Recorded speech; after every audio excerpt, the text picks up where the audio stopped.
इसवी सन 16वे शतक. एक तपस्वी व्यक्ती गोदावरीमधून पाणी भरून देवळाकडे निघाली होती. रणरणत्या उन्हामुळे नदीकाठची रेती भट्टीसारखी तापली होती. पण अनवाणी चालत असून देखील हा दाह त्या व्यक्तीच्या चेहऱ्यावर जाणवतच नव्हता.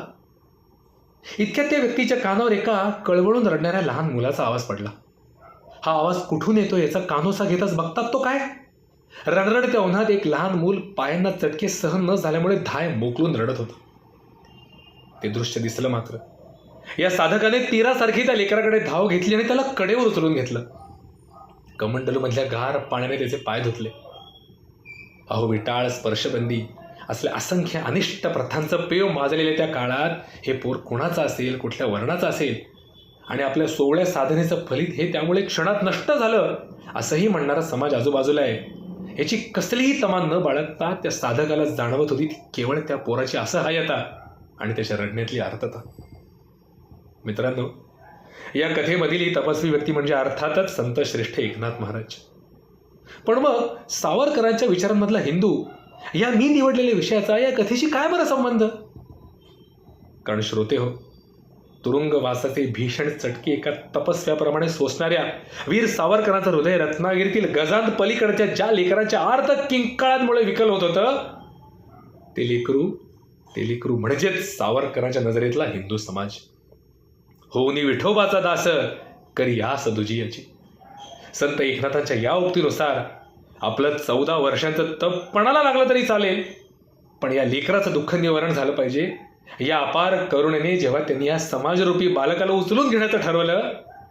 मित्रांनो, सावरकरांच्या विचारांमध्ये प्रथम उमटलेलं हिंदू समाजाचं आर्त चित्रण ते हेच, आणि ते जिथे उमटलं ती 2 तीर्थक्षेत्र म्हणजे अंदमान आणि रत्नागिरीची कारागृह. याच कारागृहाच्या कराल दाढामधूनच तर त्याने हिंदुत्व नावाचा बीजरूपी ग्रंथ कोरून काढला नव्हता काय.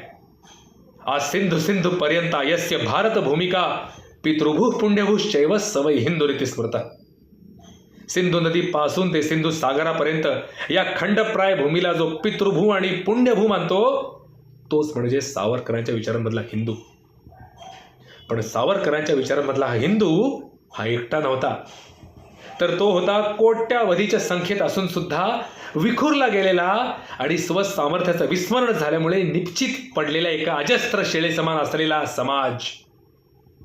पण या शेळेला अहिल्याप्रमाणेच एक वरदान होतं. जेव्हा कधी हिला प्रभू रामचंद्रांप्रमाणे 14 वर्षांचं विजनवास भोगलेल्या लोकविलक्षण पुरुषाचा पदस्पर्श होईल तेव्हाच या शेळेमधील अस्मिता जागृत होईल. आणि झालंय तसंच. या भरतभूमीचा आत्मा म्हणजेच इथला हिंदू समाज, त्याचं सबलीकरण म्हणजेच तिचं सबलीकरण, त्याचं संघटन हीच तिची आयुध आणि हिंदुत्व हीच या आयुधांना जागृत करणारी मंत्रणा. इतरांच्या दृष्टीने हजारो जाती पोटजातीत अडकळून पडलेला हा समाज सावरकरांच्या विचारांमध्ये मात्र एकसंध होता. एक लाज जो तो होवनी आजी एकचितो कोटी कोटी हिंदू जाती सज्ज या क्षणाला. अहो म्हणूनच त्या काळी अभेद्य वाटणारी अस्पृश्यतेची रूढी ही फार तर अजून 15-20 वर्ष काय ती टिकेल असं क्रांतिकारी विधान रत्नागिरीमध्ये आरंभलेल्या अस्पृश्यता निवारण कार्याच्या सभांमध्ये ते आत्मविश्वासाने करत असत. हिंदू समाजाचा इतिहास म्हणजे केवळ पराभवांचाच काय तो इतिहास. इतकंच काय, हिंदू हे नावच गुलामांसाठी तुच्छतादर्शक म्हणून वापरायचं नाव ते परकीयांनी आपल्यावर लादलं. अहो ज्या काळी हिंदूंचा तेजोभंग करणाऱ्या अपप्रचारामध्ये आपलेही असंख्य पापी स्वकीय समाविष्ट होते, त्या काळात वीर सावरकरांचा हिंदू कसा होता? सहनशील तास्तंभ तडकुनी विक्राळ जृंभ अंगी संचरे नृसिंह हाणीतची मारितची चालला रणाला.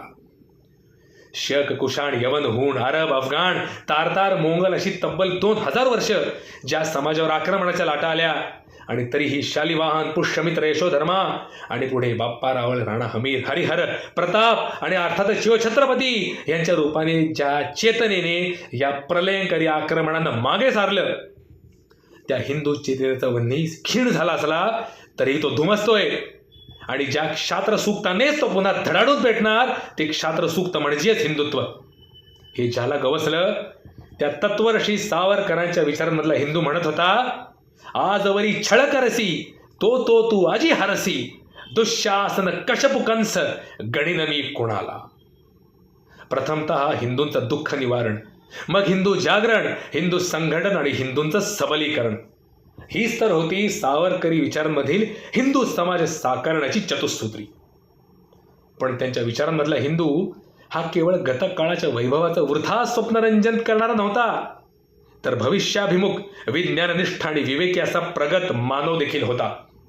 तो सहिष्णू होता, पण सद्गुण विकृतीने ग्रासलेला नव्हता. अभ्युदय आणि निश्रेयस याचा समतोल साधत स्वसंरक्षणापासून सुद्धा मानव्याचं हित साधणारा असा हिंदू समाज सावरकरांना 101 वर्षांपूर्वी दिसला होता. आणि म्हणूनच त्यांनी गर्जना केली होती, होवुनिया मुक्त स्वतः करील मुक्त ती जगता, ममतेच्या समतेच्या सृजन रक्षणाला. श्रोते हो, त्यांच्या हिंदुत्व या बीजग्रंथामधील वाक्य बघा. 30 crores of people with India for their basis of operation, bound together by ties of a common culture, can dictate their terms to the whole world. A day will come when mankind will have to face this force.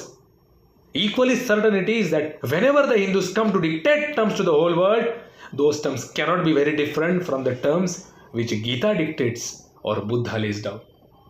बरोबर 101 वर्षांपूर्वी त्यांच्या विचारचक्षूंनी वर्तवलेले हे भविष्यचित्रण, आणि आज जर का हे तंतोतंत खरं होताना तुला दिसत असेल आणि अभिमानाने तू स्वतःला हिंदू म्हणून घेत असशील, तर हे प्रिय हिंदू श्रोत्या, सावरकरांच्या विचारांमधला हिंदू तुला कल्पनेच्या दुनियेत सापडणार नाहीये.